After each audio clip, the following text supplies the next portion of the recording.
আমরা যখনই একটা ওষুধের কোয়ালিটি নিয়ে ভাবি আমাদের মাথায় কি আসে?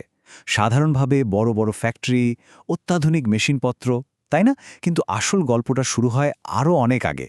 আজ আমরা ঠিক সেই পয়েন্টে নিয়ে কথা বলবো, যেটা প্রায় আমাদের চোখ এড়িয়ে যায়, অথচ এটাই হলো কোয়ালিটি চেনের সবচেয়ে প্রথম আর সবচেয়ে জরুরি ধাপ। এই একটা লাইন ব্যাস পুরো ধারণাটাই কিন্তু বদলে দেয়। ভাবুন তো, ফ্যাক্টরি দামি দামি মেশিন বা কঠিন নিয়মকানুনেরও আগে কোয়ালিটির আসল ভিতটা তৈরি হয়ে যায় কাদের হাতে? যারা মেটেরিয়ালস বা অন্যান্য জিনিস সাপ্লাই দিচ্ছে তাদের হাতে। তো এটাই হবে আমাদের আজকের আলোচনার একদম কোর পয়েন্ট। ব্যাপারটা একটু ভাবলেই কিন্তু পরিষ্কার।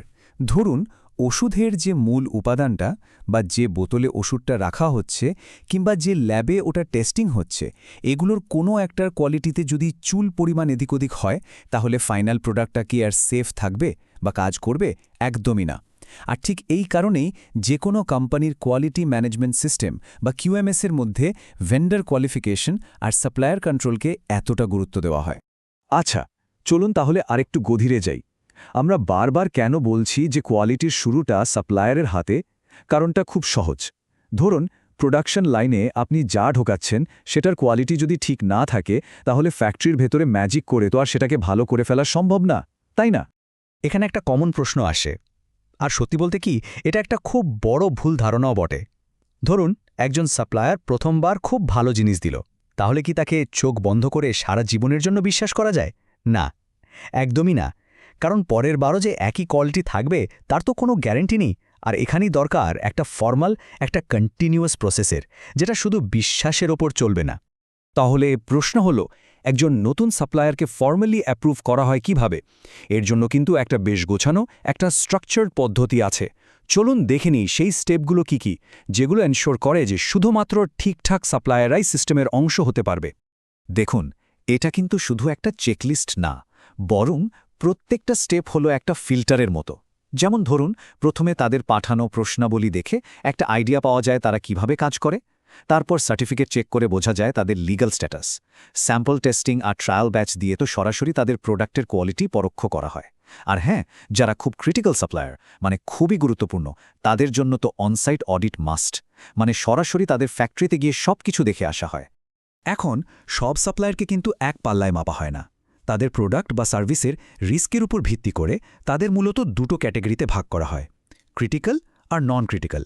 যেমন ধরুন, ওষুধের যে মূল অ্যাক্টিভ উপাদান, মানে এপিআই, যেটা আসলে অসুখের বিরুদ্ধে কাজ করে, সেই এপিআইয়ের সাপ্লায়ার হলেন একজন ক্রিটিক্যাল সাপ্লায়ার। কেন? কারণ তার প্রোডাক্টের সামান্যতম সমস্যা মানে পুরো ওষুধটাই বেকার হয়ে যেতে পারে। স্বাভাবিকভাবেই তাদের ওপর নজরদারিও অনেক বেশি করা হয়। আচ্ছা, একজন সাপ্লায়ারকে অ্যাপ্রুভ করে দিলেই তো কাজ শেষ হয়ে গেল না, তাই না? বরং বলা যায় আসল কাজটা তো এখান থেকেই শুরু। মানে একবার সিলেক্ট হওয়ার পর তারা যে সবসময় একই কোয়ালিটি মেনটেন করছে সেটা তো দেখতে হবে। আর এর জন্যই দরকার কন্টিনিউয়াস মনিটরিং। তো কিভাবে এই মনিটরিংটা করা হয়? অনেকগুলো উপায় আছে।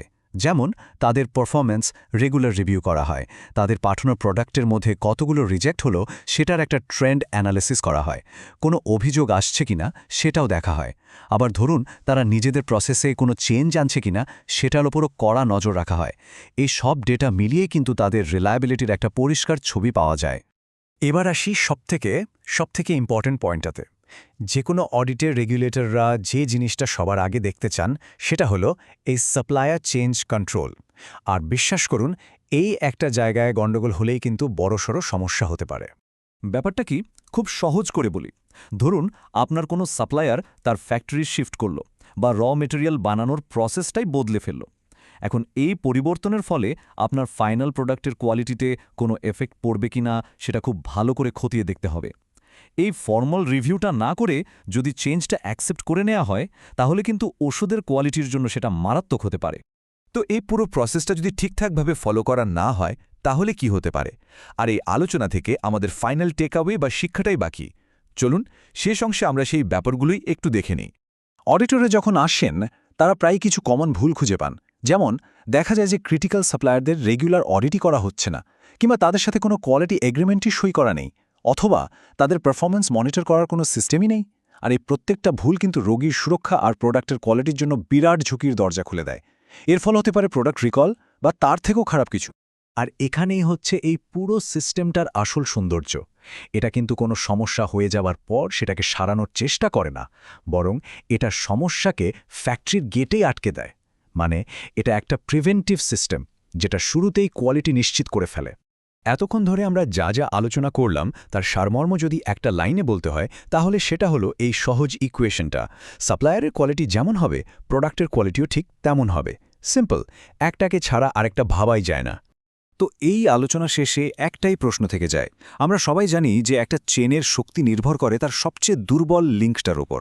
তাহলে প্রশ্ন হলো, যে কোনো সাপ্লাই চেনের সেই প্রথম আর সবচেয়ে জরুরি লিঙ্কটা, অর্থাৎ সাপ্লায়ার্সদের মান, তা কতটা শক্তিশালী?